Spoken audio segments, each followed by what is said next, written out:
नमस्कार। हमारे संविधान का एक बहुत ही मजबूत, एक बुनियादी हिस्सा है धार्मिक स्वतंत्रता का अधिकार। आज हम इसी पर गहराई से बात करेंगे, खास तौर पर अनुच्छेद 25 से लेकर 28 तक, जो असल में हमारे समाज की नींव का एक बहुत ही जरूरी हिस्सा है। तो मन में एक सवाल आता है ना, कि भारत जैसा देश जहां इतने सारे धर्म, इतनी सारी मान्यताएं हैं, वहां हमारा संविधान हर किसी की आस्था की आज़ादी को कैसे बचाता है। चलिए आज इसी सवाल का जवाब ढूंढते हैं।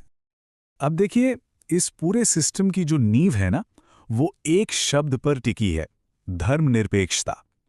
इसका मतलब बहुत सीधा और साफ है कि सरकार की नज़रों में कोई भी धर्म बड़ा या छोटा नहीं है।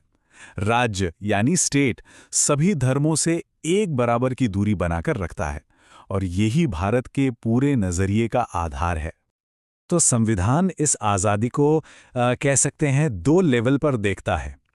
एक तरफ है हर एक इंसान का अपना निजी अधिकार, और दूसरी तरफ है पूरे धार्मिक समुदाय का एक सामूहिक अधिकार। इन दोनों के बीच एक बहुत ही खूबसूरत संतुलन बनाया गया है। और यहीं पर आते हैं हमारे दो बहुत ही अहम अनुच्छेद। अनुच्छेद 25 जो हर एक व्यक्ति की निजी आस्था, उसकी पर्सनल फ्रीडम की बात करता है, और दूसरी तरफ है अनुच्छेद 26 जो पूरे के पूरे धार्मिक समूह को, एक ग्रुप को कुछ अधिकार देता है। यही वो संतुलन है व्यक्तिगत स्वतंत्रता और सामूहिक स्वायत्तता के बीच का। चलिए अनुच्छेद 25 को थोड़ा और करीब से समझते हैं। ये हर किसी को अपना धर्म मानने, उसके हिसाब से आचरण करने और हाँ, उसका प्रचार करने की भी पूरी आज़ादी देता है।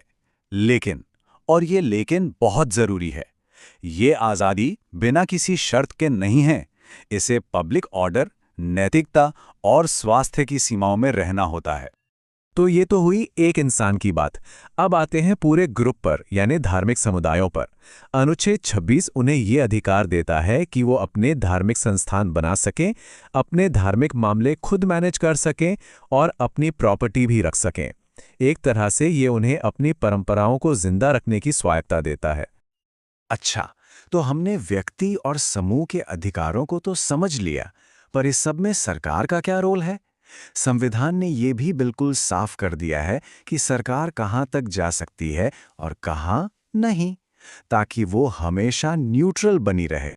ये देखिए, अनुच्छेद 27 ये साफ साफ कहता है कि नागरिकों के टैक्स का पैसा, मतलब जो पैसा हम और आप टैक्स में देते हैं, उसे किसी एक खास धर्म को बढ़ावा देने के लिए इस्तेमाल नहीं किया जा सकता।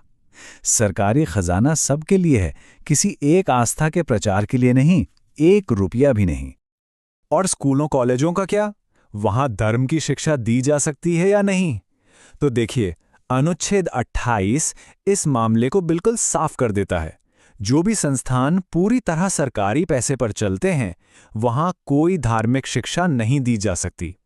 हाँ, लेकिन जो संस्थान किसी धार्मिक ट्रस्ट ने बनाए हैं, उन्हें इसकी इजाजत है।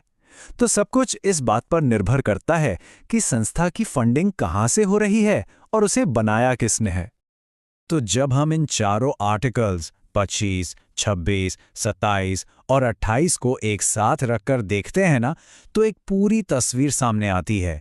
ये अकेले अकेले काम नहीं करते, बल्कि मिलकर भारत की धर्मनिरपेक्षता का एक बहुत मजबूत ढांचा तैयार करते हैं। सब एक दूसरे से जुड़े हुए हैं। चलिए, इन 3 मुख्य सिद्धांतों से पूरी बात और भी साफ हो जाएगी। पहला है धर्मनिरपेक्षता, यानी राज्य का न्यूट्रल रहना, जैसा हमने अनुच्छेद 27 में देखा।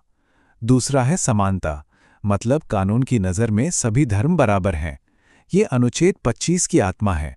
और तीसरा स्वायत्तता, जो अनुच्छेद 26 के जरिए धार्मिक समूहों को मिलती है। ये तीनों मिलकर ही इस पूरे ढांचे को मजबूती देते हैं। और आखिर में इन सब का मकसद क्या है?